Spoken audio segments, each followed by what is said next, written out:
지난 한 주간 동안 감사절기를 맞아서 범사에 감사하시고 또한 마음 중심으로 감사하시고 과거, 현재, 미래까지도 감사하며 사셨다면 이번 주에는 내 인생을 아름답고 풍요롭게 하신 그 하나님의 은혜에 대해서 감사 중에 감사를 드리시기를 주님의 이름으로 축원합니다.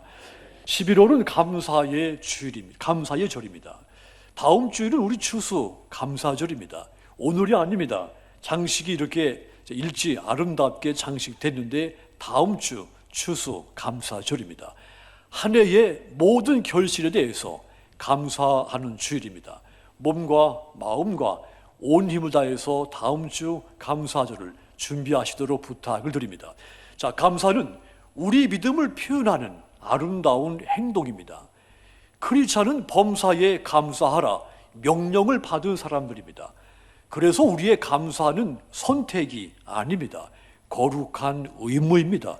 그렇다면 우리가 하나님께 이 감사 중에 감사를 드려야 되는 것은 마땅한 일입니다. 강요된 감사, 형식으로 드리는 감사, 감사를 위한 감사, 이런 감사를 드려서는 안 되겠습니다. 감사 중에 감사를 드려야 됩니다. 이 본문의 시는 우리에게 어떤 감사가 감사 중에 감사인가를 깨닫게 해주고 고백해 해주는 말씀입니다. 그렇다면 이 감사의 절기 11월에 우리가 하나님 앞에 어떻게 해야 감사 중에 감사를 드릴 수가 있겠습니까? 가장 먼저는 내 마음속에서 우러나오는 감사를 드려야 됩니다. 명절 때가 되면 선물을 주고받습니다. 자, 이때 이 기업들 선물을 살 이 구매자들에게 이목을 끌고 더 많은 이 상품을 팔기 위해서 포장에 신경을 많이 씁니다. 겉모습을 화려하게 포장해서 사람들을 현혹하고 사게 만드는 거죠. 과대 포장을 합니다. 선물 크기에 비해서 과포장을 하는 겁니다. 자, 마치 뚜껑을 열면 계속해서 더 작은 인형이 나오는 러시아의 인형 마트로시카처럼 여러 겹수로 포장을 하죠. 물론 이런 상술이 자원도 낭비하고 끝내는 지구 환경도 오염시키는 문제를 낳기도 합니다. 자, 그런데 사실 이 선물을 받았다면 포장이 화려한 것보다 내용물이 더 중요합니다. 포장은 화려하고 거창한데 내용물이 신통치 않으면 이 선물에 실망하기가 쉽습니다. 자, 그런데 여러분, 안에 들어있는 이 내용물보다 더 중요한 것이 있습니다. 선물을 보낸 사람의 마음입니다. 이 선물 안에는 보이지 않지만 이 선물을 나에게 보내는 분의 마음이 담겨져 있습니다. 이게 중요한 겁니다. 저희가 신혼 초에 서울 이문동의 이문중앙교회에서 부목사로 잠시 사역한 적이 있습니다. 자, 지금은 고인이 되셨는데 이권산이라고 하는 분이 계셨습니다. 저희에게 잊혀지지 않는 분 중에 한 분입니다. 자, 이 권사님은 믿음이 아주 신실했습니다. 자, 그런데 삶이 가정 형편이 너무도 어려웠습니다. 남편은 무능하셨고 장성한 아들이 하나 있는데 정신질환을 앓고 있었습니다. 마음도 가난하고 물질도 가난했던 매우 힘든 그런 권사님이었죠. 이 여성분이 가장이었습니다. 자, 그런데 이 권사님이 어느 날 저희 아내를 부르더니 손에 아주 작은 상자 하나를 쥐어주면서 사모님, 뭔가 주고 싶은데 이것밖에 없다고 그러더랍니다. 집사람이 집에 와서 이제 그걸 저에게 보여줬을 때 그 선물을 보는 순간 저희 부부는 가슴이 먹먹했습니다. 물론 비싸서가 아닙니다. 이 권사님이 손에 쥐어준 거 화장품 샘플 2개였습니다. 저희 부부가 감동했던 것은 그 샘플 2개 속에 들어있는 이 권사님의 마음이 너무도 크게 느껴졌기 때문이죠. 저희는 지금까지 받은 선물 중에 잊혀지지 않는 소중한 선물 중에 하나입니다. 자, 우린 종종 보이지 않는 마음을 누가 알아줄까 이렇게 생각할 때 있습니다. 하지만 여러분, 마음에서 우러나오는 감사는 누구나 느끼게 됩니다. 요즘 아이들 대화할 때 대화를 하다가 무관심하게 형식적으로 대답을 하면 영혼 없는 대답이라고 화를 냅니다. 자, 이 말은 대충 대답하지 말고 주의 깊게 듣고 진지하게 대답하라는 이야기입니다. 그렇습니다. 누구든지 상대방의 말을 들으면 그 사람의 마음을 읽을 수가 있습니다. 자, 그러니까 영혼 없는 말이라는 이 이야기를 많이 한다는 그 자체가 마음에 우러나오는 말, 태도가 중요하다는 증거인 겁니다. 하물며 하나님께 드리는 감사는 어떠하겠습니까? 하나님께서 우리 마음을 모르시겠습니까? 하나님은 우리의 감사의 위형을 보지 않습니다. 사무엘상 16장 7절 보시면 여호와께서 사무엘에게 이르시되 그의 용모와 키를 보지 말라. 내가 이미 그를 버렸노라. 내가 보는 것은 사람과 같지 아니하니 사람은 외모를 보거니와 따라합시다. 나 여호와는 중심을 보느니라. 아멘. 하나님께서 이 사울을 대신할 왕을 세우면서 사무엘에게 하신 말씀입니다. 너희들은 그럴듯한 외모, 겉모습으로 판단하지만 나 여호와는 중심을 보고 판단하신다는 말입니다. 우리의 감사가 마찬가지입니다. 하나님은 그럴듯하게 과포장된 감사를 기쁘게 받지 않습니다. 하나님은 진정으로 우러나오는 마음의 감사를 원하시는 것입니다. 그렇다면 무엇이 마음에서 우러나오는 감사를 하게 할까요? 그것은 바로 은혜입니다. 하나님의 은혜를 깨닫게 되면 내 마음속에 우러나오는 감사를 하게 돼 있습니다. 이 본문의 시가 그 증거입니다. 이 시인은 하나님께서 내게 주신 은혜를 깨달았습니다. 그래서 8절 보시면 주께서 내 영혼을 사망에서 내 눈을 눈물에서 내 발을 넘어짐에서 건지셨나이다 그랬습니다. 그렇습니다. 우리의 영혼을 사망에서 건져주신 분은 하나님이십니다. 우리에게 자격이 있어서가 아닙니다. 열심히 내가 헌신했기 때문에도 아닙니다. 전적인 하나님의 은혜로 멸망에서 생명으로 옮겨 구원해 준 겁니다. 12절 다시 보십시오. 내게 주신 모든 은혜를 내가 여호와께 무엇으로 보답할까? 내가 내게 주신 모든 은혜, 이 말을 주목하시기 바랍니다. 하나님께서 나를 멸망에서 생명으로 구원해 주신 것, 이것은 전적인 하나님의 모든 은혜라고 고백을 했죠. 그러면서 깨달은 겁니다. 이렇게 내가 이 큰 은혜를 하나님께로부터 받았는데 어떻게 보답을 해야 될 것인가? 이 고백인 겁니다. 은혜가 감사하게 만든다는 증거입니다. 이 시인은 하나님께서 자신에게 베풀어 주신 이 은혜를 크게 깨닫고 있었고 조목조목 기억하면서 하나님께 감사를 드리고 있는 겁니다. 자, 이 시인은 하나님께 기도하는 시인이었습니다. 시인은 이 짧은 시에서 여러 차례 자기가 기도하고 있다는 것을 말하고 있습니다. 그뿐만이 아닙니다. 이 시인 여러 차례 하나님께서 나의 기도를 들으셨다는 사실도 간증하고 있습니다. 하나님께서 내 기도를 이렇게 들어주셨다. 하나님께서 내게 이렇게 역사하셨다. 간증하고 있습니다. 누구든지 어떤 상황 속에서도 이런 간증, 이런 고백을 할 수 있다면 그는 마음속에서 우러나오는 감사를 드릴 수 있는 사람인 겁니다. 그래서 하나님이 나와 가족들에게 베풀어 주신 은혜가 무엇인가? 하나님이 내 기업에 부어주신 은혜가 얼마인가? 이런 사실을 깨닫는 것은 그래서 더 중요한 것입니다. 이런 깨달음이 있을 때 내 마음속에 우러나오는 감사가 드려질 수 있기 때문인 겁니다. 그러므로 여러분, 저와 여러분들이 하나님의 구원의 은혜, 하나님 내가 기도한 것에 응답해 주신 그 은혜, 이 모든 은혜를 깊이 깨닫게 되기를 바랍니다. 그리하여 11월 이 둘째 주일 감사절기에 하나님께 마음속에서 우러나오는 감사 중에 감사를 드리는 믿음의 여러분들이 다 되시기를 주님의 이름으로 축원합니다. 또한 감사 중에 감사는 어떤 감사입니까? 환난 중에 드리는 감사입니다. 이 시인은 환난을 극심하게 겪었습니다. 3절 보시면 사망의 줄이 나를 두르고 수월의 고통이 내게 이름으로 내가 환난과 슬픔을 만났을 때, 또 8절도 이어서 보십시오. 주께서 내 영혼을 사망에서 내 눈을 눈물에서 내 발을 넘어짐에서 건지셨나이다. 10절도 이어보시면 내가 크게 고통을 당하였다고 말할 때에도 나는 믿었도다. 그러니까 이 시인 정말 큰 시련과 환난을 겪었었고 그러면서도 하나님을 믿고 의지하고는 감사 중에 감사를 드린 겁니다. 이렇게 감사하는 것이 어디 쉬운 일입니까? 실제로 감사할 조건이 있을 때 감사하는 것은 어렵지 않습니다. 저는 그런 감사라면 100번도 1000번도 할 수 있을 것 같습니다.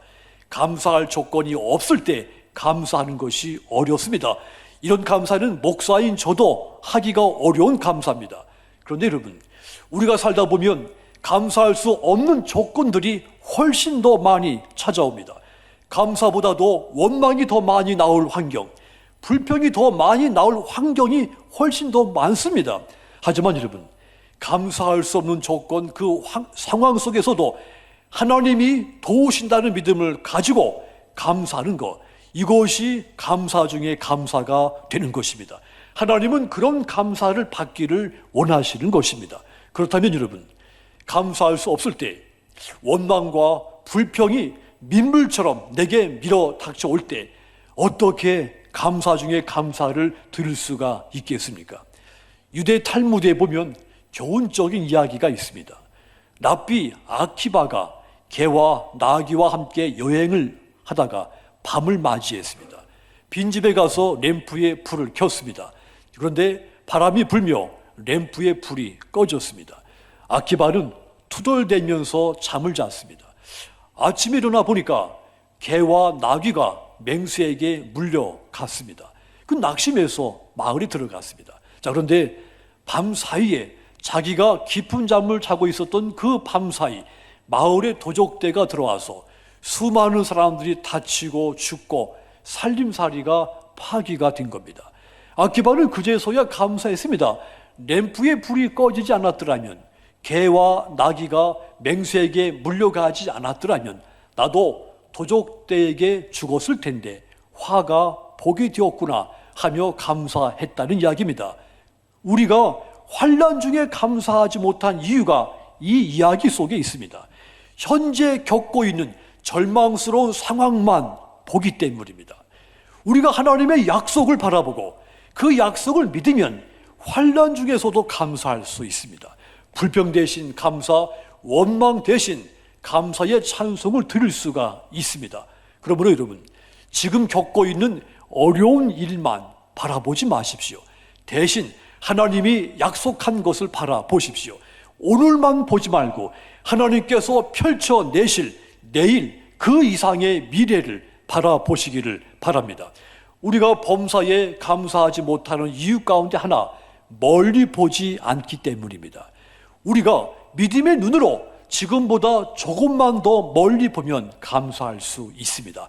아주 멀리 볼 필요도 없습니다. 지금보다 조금만 더 멀리 바라보면 모든 것이 감사의 대상이 됩니다.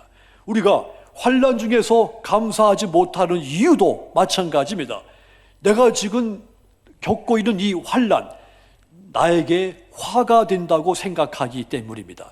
이 환난이 나에게 유익될 것이라고 믿지 않기 때문에 환난을 만났을 때 감사하지 못하는 겁니다.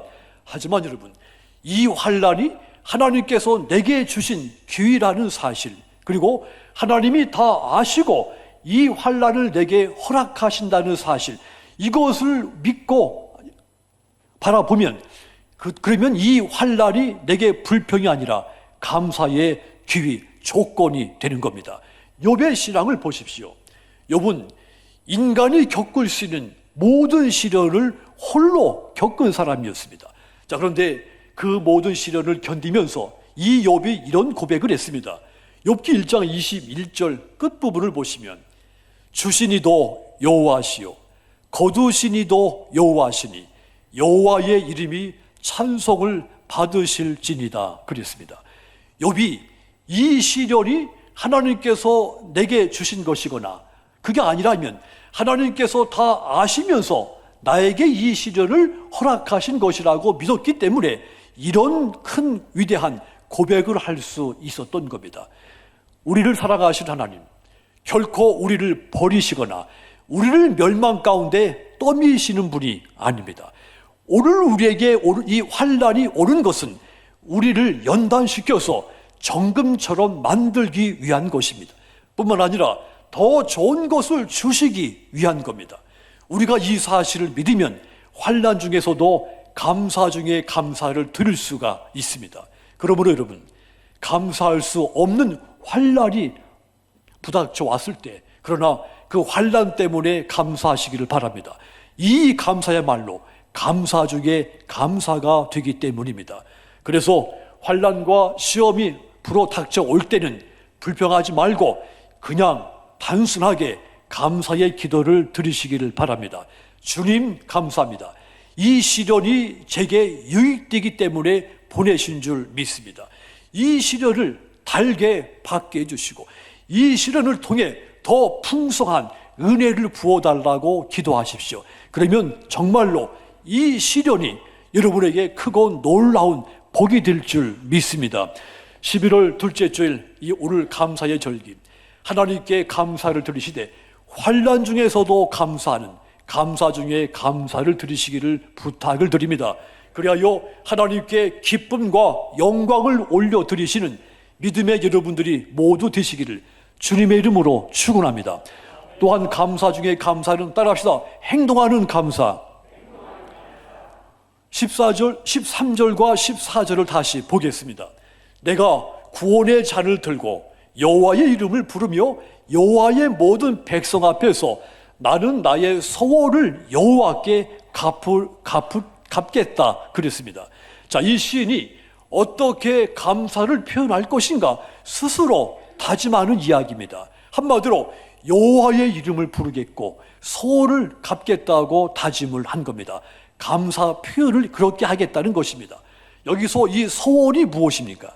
이 시인이 말한 서원은 이 시인이 반드시 지켜야 하는 의무사항이 아닙니다. 그렇다고 하나님이 나에게 서원을 해라 명령하신 것도 아닙니다. 이 시인이 자발적으로 하나님께 약속한 것이고 그 약속을 반드시 지키겠다는 것입니다. 축복은 감사할 때까지 축복이 아니라 감사해야 축복이 축복이라고 했습니다. 정말 우리가 하나님의 은혜를 받았고 축복을 받았다면 감사해야 하는 겁니다. 그래야 그 은혜와 축복이 내 안에 더 풍성한 열매가 되는 겁니다. 감사는 마음속으로 행하는 것이 아닙니다. 마음으로 행하는 감사는 절반의 감사에 불과합니다. 감사는 말로도 행하는 것이 아닙니다. 말로만 하는 감사 역시 절반의 감사밖에 되지 못합니다. 누가복음 17장에는 감사를 행동으로 옮긴 이 나병 환자 이야기가 있습니다. 예수님께서 한 마을에서 10명의 나환자를 만납니다. 이들 예수님을 만나는 순간 소리 높여 불쌍히 여겨달라고 외쳤습니다. 예수님은 그들의 외침을 듣고 가서 제사장들에게 너희 몸을 보이라고 했습니다. 그들은 그 말씀을 그대로 믿고 돌아가서 각자 자기 집을 향해 가던 길에 고침을 받았습니다. 10명의 나환자들, 일평생을 예루살렘 성 밖에서 추방돼 살았고 죄인 취급을 당하며 살았습니다. 나병으로 인해 큰 통증을 안고 일평생을 살았습니다. 비참한 인생을 살다가 비참하게 죽을 그럴 사람들이었습니다. 그러다가 예수님을 만나 그 고질병에 이 병에서 고침을 받고 나은 겁니다. 자, 그런데 10명의 환자 중에 한 사람, 사마리아 사람만 가던 길을 돌아서서 하나님께 영광을 돌리며 엎드려 예수님께 감사를 했습니다. 누가복음 17장 15절 보시면 그 중에 한 사람이 자기가 나은 것을 보고 큰 소리로 하나님께 영광을 돌리며 돌아왔다 그랬습니다. 자, 이 사람 나사렛 예수 그리스도를 하나님이 보내신 메시아로 고백했습니다. 예수님은 돌아온 이 사마리아 사람에게 구원을 선포하셨습니다. 일어나 가라, 네 믿음이 너를 구원하였느니라고 했습니다. 이 사람은 몸도 고침을 받았지만 영혼의 구원도 받은 겁니다. 성도 여러분, 우린 본래 예수님을 믿어 죄사함을 받아야 됐고 구원을 받아야 할 죄인들이었습니다. 날마다 예수님을 믿어도 죄 가운데 살아가는 죄인들입니다. 그래서 날마다 회개해야 할 죄인들인 것입니다. 이러한 죄인들을 구원하시기 위해서, 저와 여러분을 구원하시기 위해서 예수님이 십자가에서 고난당하시고 죽임을 당하시고 부활하신 것입니다. 그러므로 이제 구원받은 저와 여러분, 예수님의 이 십자가의 큰 은혜에 대하여 행동으로 감사 중에 감사를 드려야 되는 겁니다. 말로만, 마음속에만 예수님의 십자가 은혜 감사할 것이 아닙니다. 행동으로 감사 중에 감사를 보여줘야 됩니다. 사실 이 10명의 나환자들 놀라운 기적을 체험했습니다. 그러므로 다 10명 다 다시 돌아와서 예수님께 감사해야 마땅한 일이었죠. 자, 그런데 한 사람만 돌아와 감사했다 했습니다. 예수님은 돌아오지 않은 9명이 어디 있느냐고 찾으셨습니다. 물론 각자 집으로 갔던 이 9명의 사람들도 아마도 제가 추측하기로 마음속으로는 감사를 했을 겁니다. 아무도 고칠 수 없는 병을 고쳐줬는데 어찌 감사하지 않았겠습니까? 아마도 그들은 말로도 서로 감사하다는 고백을 했을 겁니다. 그런데 마음뿐이었습니다. 말뿐이었죠. 감사가 행동으로 나타나지 않은 겁니다. 예수님께 감사하기 위해서 돌아오는 행동이 없었던 겁니다. 그래서 이 9명의 그들, 감사가 없는 사람들로 낙인이 찍혔고 구원의 기쁨을 누리지 못하게 된 겁니다. 여러분, 그렇습니다. 여러분이 예수님을 나의 구원의 주로 고백하신다면 행동하는 감사가 있어야 됩니다. 진정한 감사는 마음으로 감사할 뿐 아니라 행동으로 나타나는 감사가 되어야 됩니다. 미국의 국립건강관리소 책임자였던 이 에머슨이라는 사람, 감사와 건강이 어떤 상관관계가 있는지를 실험을 했습니다. 사람들을 A, B, C 세 그룹으로 만들어 놓고 A그룹에 있는 사람들한테는 기분 나쁜 말, 기분 나쁜 행동을 하라고 지시를 했습니다. 반대로 이 B그룹의 사람들한테는 감사의 말, 감사의 행동만 하라고 지시를 했습니다. 그리고 나머지 C그룹에는 그냥 살던 대로 살라고 지시를 한 겁니다. 자, 일정 기간이 지난 다음에 각 그룹별로 결과를 분석했더니 유의미한 결과가 나온 겁니다. B그룹 사람들, 그러니까 감사의 말, 감사의 행동만 하라고 지시했던 이 그룹의 사람들이 다른 그룹의 사람들보다 훨씬 건강 상태가 양호했고 또 행복을 느끼는 행복도가 아주 높게 나타났던 겁니다. 여러분, 감사의 절기 11월 이 둘째 주일, 하나님께 감사하시되 행동으로서 감사 중에 감사하시기를 바랍니다. 이렇게 감사할 때 하나님이 기뻐하시며 또한 여러분의 행복이 넘치게 될 줄 믿습니다. 하여 모든 것의 주인 되신 하나님께 기쁨과 영광을 돌리시는 믿음의 여러분들이 다 되시기를 주님의 이름으로 축원합니다. 사랑하는 성도 여러분, 가장 행복한 사람은 가장 감사하는 사람이라고 했습니다. 행복한 사람이 되기를 꿈꾼다면 감사하십시오. 하나님은 우리의 감사를 기쁘게 받으시는 분입니다. 그렇다면 하나님께 감사하되 감사 중에 감사를 드려야 되겠습니다. 우러나오는 마음으로 감사하십시오. 환난 중에서도 감사하시고 마음으로, 말로뿐 아니라 행동으로까지 감사하시기를 바랍니다. 하여 구원의 기쁨을 날마다 누리시는 믿음의 여러분들 다 되시기를 주님의 이름으로 축원합니다. 기도하겠습니다.